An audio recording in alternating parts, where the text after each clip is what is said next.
I had a discussion with somebody online about capitalism versus socialism, blah blah blah.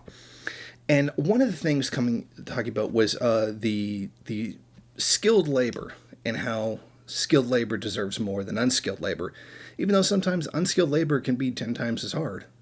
Ask any migrant worker. But I digress. One of the things that they're saying is that capitalism values skilled workers, but socialism, communism doesn't because pay.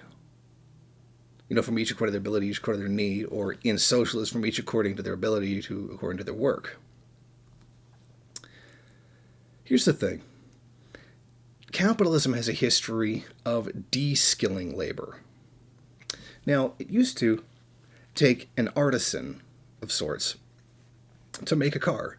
You had a highly specialized person that knew cars inside and out, almost to the level of an engineer, and were able to build a car for a factory. But you see, it's cheaper to pay people a minimal amount of having no skill, like taking the construction of a car and breaking it down into individual steps and then getting one person to just do that one step repeatedly. Now you don't even have to skill the labor. You can just have them do assembly line work. And it's a lot simpler that way.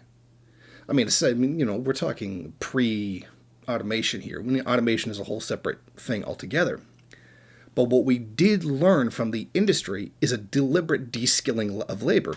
We don't need an artisan, so to speak, to make a car. You can break it down into completely unskilled steps and pay far, far less. In essence, the worker in the auto industry has become less skilled as a result. Now keep in mind, we're going pretty far back here. Another example is tech support. When you call up your cell phone company or what have you, and you have a problem, are you speaking to a technician? No. You're talking to a customer service representative that has a screen and a script in front of them for most common problems and the answer to most common problems. They don't really know anything about how a cell phone works. And I do know because I've been one of them.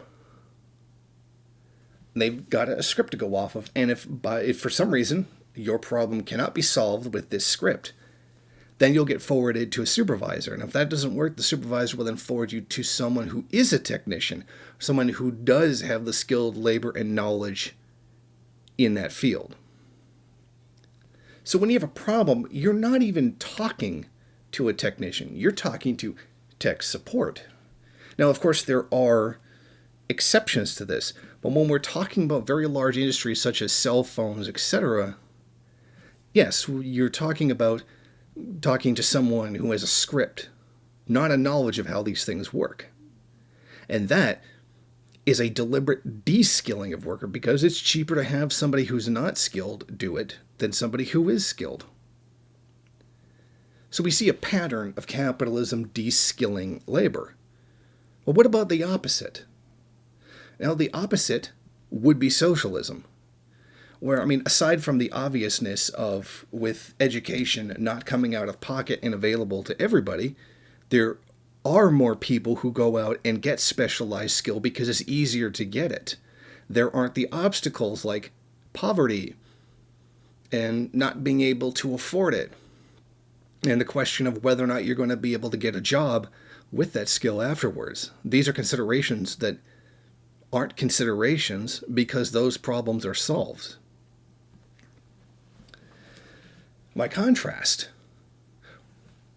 when we look at, just say, even something very simple and very basic as a commune, where everybody shares labor, everybody pitches in on every effort, or there's a rotation, or however it is they want to do. One person has a skill, and they teach it to everyone else so that they can all fill in on that task.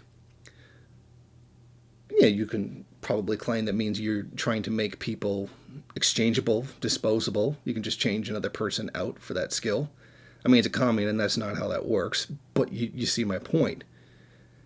That's actually skilling labor. So even on the really, for the lack of a better term, primitive end of socialism, you're intentionally skilling labor. And on the high end, in a more organized, modern socialist society, you would also be skilling labor. As opposed to capitalism, which, as we just seen, is de-skilling labor.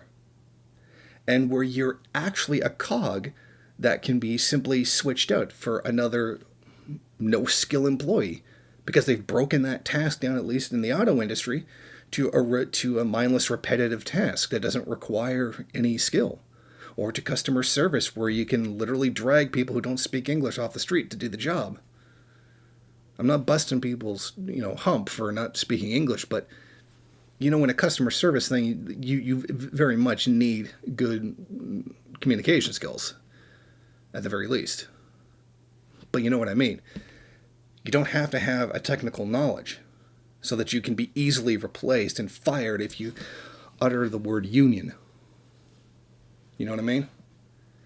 So that's just a little bit of an example there of how capitalism deliberately de-skills labor rather than holding it as cherished. It deliberately de-skills it in order to make labor cheaper.